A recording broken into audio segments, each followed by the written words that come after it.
Hey guys, welcome back to Together We Are Thursdays. I think we've got all of the things worked out regarding vlogging days and how we rotate the schedule and everything, so hopefully there won't be any more glitches for you guys. This week, MeSoAbroad asks, talk about hitting rock bottom. What was that like for you? And, sharing about that. And then also the question being, when did you realize you had an ED? It's interesting because whenever I spend a significant amount of time looking back on my life, I find or recall more and more information. The earliest, the tendencies were there all my life, I think. When did I first become aware of it? Yeah, it was pretty much a solo journey of discovery, and honestly, I credit internet support for the majority of my awareness. I had become interested in researching eating disorders after learning that 2 of my friends were sick. Some of that knowledge allowed me to come to terms with some things about myself that weren't necessarily readily knowable at the time. So that's kind of like, when did I first know? I mean, my first memory of a disordered thought, I was young. I mean, I was in elementary school. I remember just growing up, there was a lot of bad shit going on, and yeah, it's such a long story.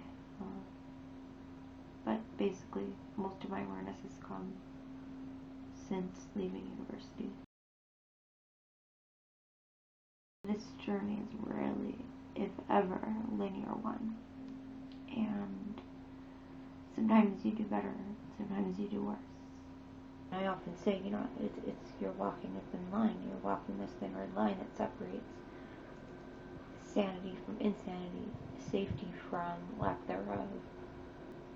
That point is different for each of us, and what constitutes crossing the line may be different each time for each of us. But the longer you live with this,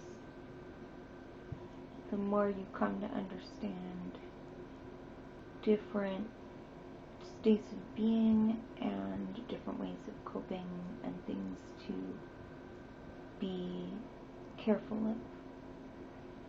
My day-to-day goal is remaining on the safe, sane side of that thin red line. That when you have succumbed to this delusion that you aren't as sick as people think you are, you aren't as thin as people think you are, you really believe that, and that delusion is so frighteningly powerful.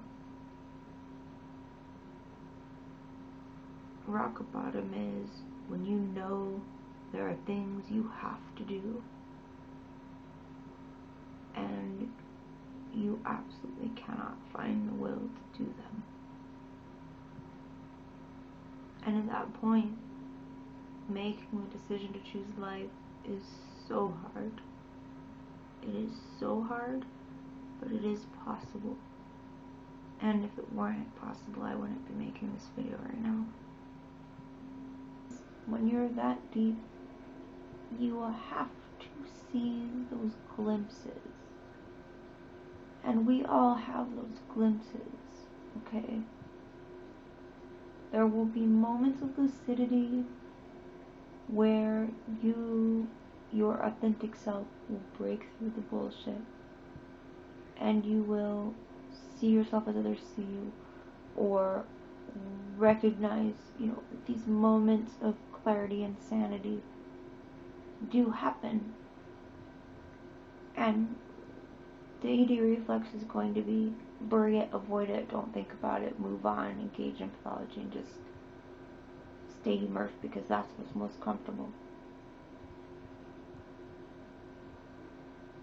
Cling to those moments when you have lucidity and clarity. Write about it, talk about it, sear that knowledge into your mind. Those moments will help you when you go to start doing the fighting work of reclaiming yourself and rejecting the ED voice. We all have those moments, and they're really critical. I wish so much that there was some magic thing, but there isn't. You know, love and support, tenacity, refusing to accept that things can never be better. If you cannot will yourself on your own to make a change, it can be a profound relief to commute that responsibility to someone else. The thing is, the person who assumes that role has to be able to have significant enough influence or ability to deflect manipulation, to genuinely, get the upper hand in a situation. And that's a tough one because there's so much fierce control issues and fears about allowing anybody any foothold in your life when you're that sick. But many patients will talk about despising treatment, but also feeling a great relief, especially like going inpatient, because the ED was no longer in control. At that point, they had no choice and they had to eat as per the treatment protocols. And having that autonomy, pathologic autonomy taken away can be, the final thing that will break through and help someone climb out. Breaking the ED's chokehold on you is critical for survival. If you're to the point where you honestly do not feel like you can help yourself, as terrifying and horrifying as it is, find somebody who can help. Recognize that your ED has one goal, and that is to kill you. And that very few people can get out on their own. Lastly, but not least, you are not alone. And if you need someone to talk to, we're here for you. That's why each of us is on this channel, reaching out and making videos and speaking our hearts and minds, because we know the isolated hell that the majority of people with EDs go through. We've been there and don't want you to be alone. Just know there's somebody out there who really does care about you, and that you are worth it. You are worth it. And it does get better. It won't always be the nightmare that it is if you're immersed really badly, It does get better. And little Eileen's in here if you've been hearing little noises. So, Eileen, who sent some puggy loves? Puggy loves!